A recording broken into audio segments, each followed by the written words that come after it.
இன்றே டவுன்லோட் செய்து உங்கள் ஃபேவரட் ஷோக்களை என்ஜாய் பண்ணுங்க.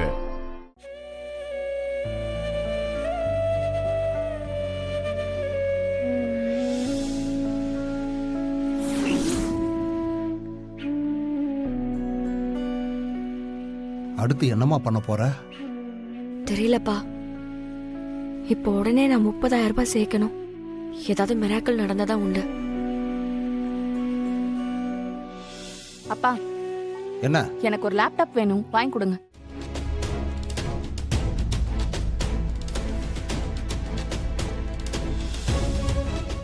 என்ன விளையாடுறியா?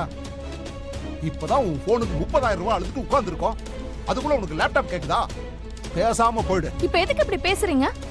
நான் ஒன்னும் ஆடம்பரத்துக்காக போன் வாங்கல, என்னோட படிப்புக்காக தான் வாங்கினேன். என்னோட ஃப்ரெண்ட்ஸ் எல்லாம் நல்ல போன் வச்சிருக்கிறதுனால தான் அவங்களால ஈஸியா ஆன்லைன்ல படிக்க முடியுது. அதனாலதான் நானும் புது போன் வாங்கினேன். இப்ப கூட காலேஜ்ல ஃபைனல் இயர் ப்ராஜெக்ட் பண்றதுக்காக தான் லேப்டாப் கேக்குறேனே தவிர அதுல ஒன்னும் படம் பார்த்துட்டு பொழுது போக்குறதுக்காக கேட்கல. அதுக்கு இருக்கணும் இல்ல? இந்த உன்னோட படிப்புக்காக விடிய காலையில எந்திரிச்சு பேப்பர் போட்டு பால் பாக்கெட் போட்டு டெலிவரி வேலையெல்லாம் பார்த்து கொஞ்சம் கொஞ்சமா குருவி சேர்க்கிற மாதிரி சேர்த்து வச்ச பணத்துல தான் நீ போனை வாங்கி வச்சிருக்க. இப்ப லேப்டாப் வேணும்னா நாங்க எங்க போறது? சரி, அப்படின்னா எனக்கு எந்த பிரச்சனையும் இல்ல. இனி நான் காலேஜ் போல.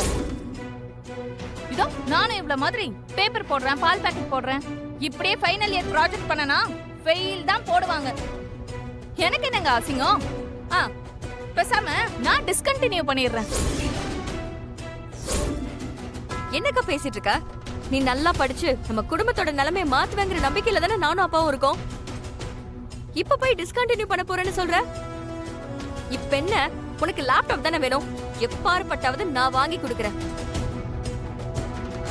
அதுக்காக படிப்பை நிப்பாட்டுறேன்னு மட்டும் சொல்லாத. என்னம்மா நீ? அவதான் ஏதோ பேசிக்கிட்டு இருக்கான்னா நீயும் வாங்கி கொடுக்கறேன்னு வாக்குறுதி கொடுக்கற? அப்பா, அவதான் நம்ம குடும்பத்தோட நம்பிக்கை, எதிர்காலம் எல்லாமே. அவளாலதான் நம்மளோட எதிர்காலம் மாற போகுதுன்னு நீங்க தானேப்பா சொல்லுவீங்க. அதெல்லாம் செஞ்சு கொடுக்க வேண்டியது நம்மளோட பொறுப்புப்பா. அப்பாடா, போன் மேட்டர்ல இருந்து எஸ்கேப் ஆயாச்சு. இப்பவாச்சும் புரிஞ்சிச்சு. அது வரைக்கும் சந்தோஷம் தான்.